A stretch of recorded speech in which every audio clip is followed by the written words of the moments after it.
Welcome to my studio.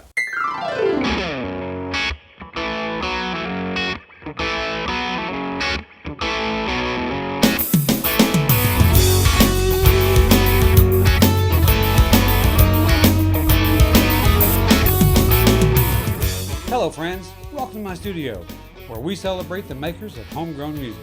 And there's more of us than you think. This week we travel all the way to Milton Keynes, England, where by the magic of the interweb, I met an amazing fellow with some amazing sonic creations. So please welcome my new friend, Mike Badson.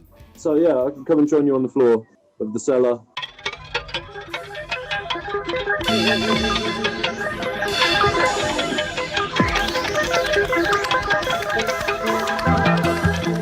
And you can see my lovely fizzog. How's your day going? How are you? Oh, my day? I don't know. It's all one long day now, isn't it? We're all locked in and locked down and so on. Yeah. I mean, for me, it's an opportunity though to just sort of buckle down and record loads of stuff, and it's like a great excuse to sort of stay at home and just record things and just muck about, to mess about with noises. What's the weather like over there today? Weather now. It was misty when we woke up, and it's misty now. Yeah, it's a real pea super, as we say in the UK. But we say it's a right pea super. You wouldn't be able to fly a Spitfire through that, I can tell you. I really wish I'd laughed at that, but my dumb ass didn't have one of those ear thingies in, so I didn't hear him say Spitfire. Well, let's talk about music, man. How'd you get started in music? That's a massive question. Let me see. I saw a sculpture in my sort of 30s at an art museum of a grand piano with a whip on it. And it really summed up to me how my beginnings with music, were. I was like driven through school with like piano practice every night, and I hated it. I couldn't abide it at all. And it wasn't until I was trying to hide from like the jocks in my school and hiding out in the music school that I picked up a guitar and taught myself to play that, and actually enjoyed music for the first time. How did you get to the synthesizer stuff? Because that stuff is so cool, man. I've listened to some of your stuff. It's really interesting. Well, thank you. Let me see. One of my first jobs after leaving school was in a music shop. The guy there was an organist, and he was interested in synthesizers. He taught me how subtractive synthesis works, and I was just a few years later. I found a Juno 60 on sale for 50 quid round at someone's house, and I thought, hang on a second, I've heard of that, and I know that 50 quid is a steal. So I snapped it up. I gave the guy 50 quid in cash, and I took the thing home in the boot of my car. And it sat on the floor and was sort of janky, and I've noodled about with it for years. To me, it's largely about filling out time. I suffered from insomnia when I was younger, and I didn't have immediate neighbours, so I was on my own. So I was just able to make noise to keep myself awake, make tunes to keep myself going. Whenever you sit down to create on the synthesizer, what's your inspiration? Well, a lot of that's twofold, really. I mean, there are sort of moments that we can have of like kensho, I think, what the Japanese call it, which is like these glimpses, but not actual nirvana, but like these glimpses of nirvana. It's possible to obtain these, or to get struck by these things at times, and that can inspire you. However, I think usually I end up going off, like charging into that through an exploration of what equipment can do. Well, how do you start? Oh, as simply as possible. As simply as possible. Because, it's easy to add things in as you go, but it's very hard to take things away, or to take individual little bits of things away. So start as simply as possible, and sort of straddling your time loop, I guess, and like with one or two little things, and try to add in as little as possible as you go. It can sound great when you're making it, but when you play it back to other people, they just think, what, and because you have a basis, you know where the beat is, you know where the groove is in it all, and to you it's really obvious as the person who made it. It's not always obvious what doesn't come across to other people in what you've made. Yeah. How many layers until it's done? Is it sometimes hard to quit Oh God, yes, always, always. It's always almost impossible to know when to stop adding stuff. And a lot of the time, I'd make this huge thing and then just think, right, well, before I can let other people hear this, I just need to go through, edit it a bit, and just remove a lot of the sound that's in there that's all competing with itself. Yeah. You're in England, right? Yeah, but I kind of feel like I'm stranded on some kind of foreign alien planet, like the forest planet, some alien forest planet. You got any projects lined up for today? Well, I was just cutting some stuff together earlier. I was just mucking about with the rig, you know, with the bench, as it has become known. Because my friend made this huge bench for me that's got all the synths and drum machines and things on it. And it's just a real lovely work of art. He made it out of pallet wood, shipping pallets. Yeah. But it's really lovely. Finished it off really nice, waxed it and everything. And yeah, so I was just mucking about with that. I found it's not good to do guitar in the morning, in the afternoon. It's better to do it in the morning. So I'm thinking more of smooshy sort of sounds in the afternoon, or I might even do some video. If I can't get engaged in music, I might do some work on video stuff, yeah. And here's some amazing work by Mike along with his own graphic creations.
Do you remember the first original song that you put together?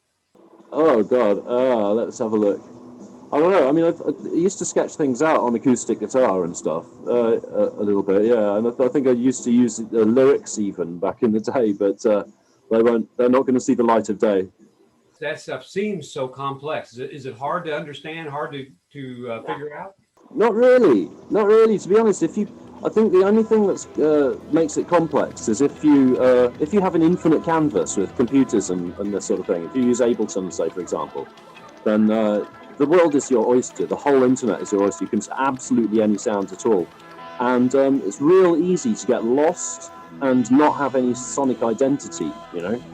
But I think that if you look at all the people who have whose music has lasted over the years, they always had their own sonic identity. They weren't playing a general sort of sound. They were playing a very specific sound that only they played, or they might have had a few imitators or something that they were like the flagship people in the field of sounding like that. You know, and I think it's better to go out on a limb like that and sound different than it is. You know, I don't know if you know the show Letterkenny, but there's a saying that they had on there, and they said, if you sound like somebody else, then you suck. I agree. What's it meant to you to have a studio at home and have that available as an outlet? What's it meant for you? Absolutely saved my sanity, to be honest. Not a lot of people know this, but I have autism, and I don't fit in anywhere in the commercial environment. So I'm always getting knocked out of the commercial environment, and that's been a total struggle. I got let off with that recently because they officially recognised that I have autism, and that's people really rarely in employment with that. So they said, right, basically, just get on with making the tunes. So being allowed to stay at home and make tunes has been the only thing that's given my life meaning. Since employment won't give my life a meaning, I'm able to give myself a meaning. Wow, that's beautiful, man. That's beautiful. Do you feel like it has lets you branch out in your creativity? Yeah, so it hinders the human side of things, really. But it only really hinders the human things. When it comes to estimating other people and, and knowing how to play strategically, or knowing how to fit in and that sort of thing, it interferes with that. But when it comes to just getting on with stuff, or being able to use the hyperfocus, being able to direct that hyperfocus is quite a boon, to be honest. Yeah. Do you ever plan to quit playing? No. It's what keeps me sane. It's what gives my life meaning. I mean, I do it first for myself. It's like the fact that other people sort of key into it occasionally gives me immense pleasure and immense satisfaction, and makes me feel connected. But really, first and foremost, I'm here riding the sound waves like a giant bath or a current, swimming upstream like a salmon sort of sensation, just keeping that going. And it keeps me out of mischief, you know. When you start a new song or whatever, does it come natural? Yeah, kinda. I mean, there's only 360 degrees in a circle, you know, and there's only 12 hours on a clock face. And so it is with an octave, and so it is with tempo as well, with rhythmic and harmonic structure both work. You can see octaves going round as you go around the clock face. You can see octaves going up and up. You can see divisions within that space, and so all you have to do is kind of make visual juxtapositions, you know, things that fit nicely together as visual images. What do you hope people get from your music? When they hear it, what do you hope people take away? I was in some really lost spaces in the past, and there were tunes out there that helped me to climb my way out. I'm not going to name the tune that comes to mind when I say this, because it's not one of them, but there were many tunes that offered me what I would call a stairway to heaven, where I could get out of a really dark place. And I hope that one day I'd be able to make tunes that would help people get out of dark spaces. What a beautiful thought. That's your gift to others. I think that's beautiful. Well, otherwise it's just self-indulgence, and otherwise I'm just living selfishly. When you said that, you hope it helps somebody else out of a dark place. I just think that was just the most beautiful sentiment I've heard in a long time. Well, that would be my reward. I mean, for artists, financial reward has gone out of music. So we really can only hope for the sort of spiritual side of things to have any good effect. And do you think the visuals behind it help to accentuate the music? Does that make sense? Possibly. I would think that it creates a more, that it's two senses at once, really, rather than just one sense. If I'm able to sort of make an artificial environment that envelops more senses than that, then I'm delighted, you know. But at the moment, I can only control two senses. I'm like the outer limits. I control the horizontal, the vertical, but I can't control the Z plane yet, you know. I need to get there. Do you love what you do, man? I absolutely do, yeah, absolutely. I love the way that I do it, and I love the way that I get to go about it as well.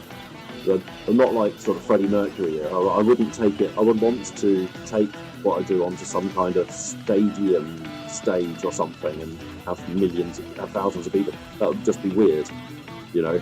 I quite like the anonymity and the privacy that I get when I'm just able to make it here and then make it available to people, you know. I like that. You've said some things. I think you're a step ahead of the rest of us, man. Well, a lot of people have got a lot of time on their hands now, but I've had a lot of time on my hands for a long time. So I've had to deal with this a long time ago.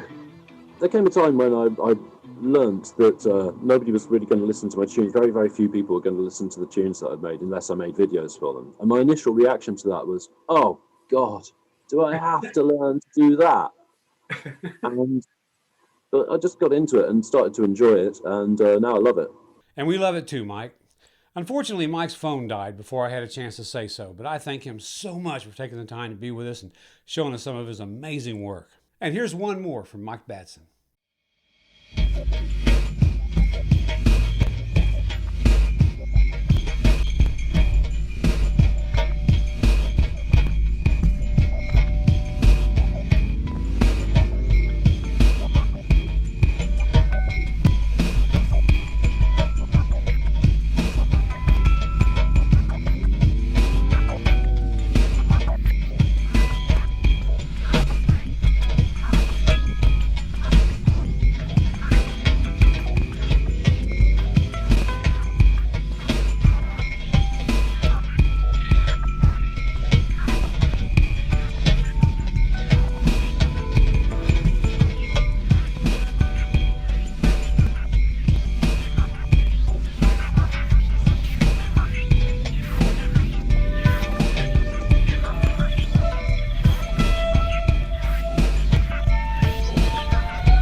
And that wraps our 4th episode. Thanks so much to everyone who joined us.